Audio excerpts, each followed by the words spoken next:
Para talaga to sa ano ma'am, mga couple ma'am. Tapos yung iba binibenta na lang. Alam mo bakit ma'am? Parang bibili ako ng ganito. Saan?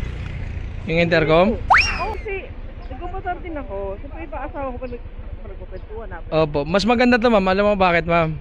Meron siyang music sharing while talking. Nagbumotor rin ba asawa mo?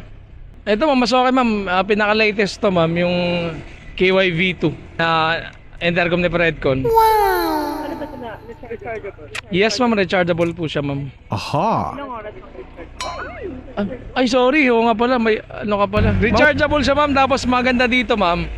Yung iba po kasing intercom, yung ito siya, itong wire na to, doon din po kasing saksakan. So ang kakaiba nito, hiwalay yung saksakan ng pang-charge. Opo, kasi kadalasan nasisira dito ma'am eh. Anggal, di ba? Hoy, didikit mo lang siya ma'am. May ano din siya, may clip din siya, depende sa trip mo. Meron sila sa ano ma'am, search mo Predcon intercom. Shopee meron. Shopee, meron din sila doon. Para talaga to sa ano ma'am, mga couple ma'am. Tapos yung iba binibenta na lang. Alam mo bakit ma'am? Naliwalay na. Ayun, alam na alam mo ma'am ha. Okay siya ma'am, di ba? Hindi siya basag. Lalo pag nag-music kayo ma'am. Okay kayo.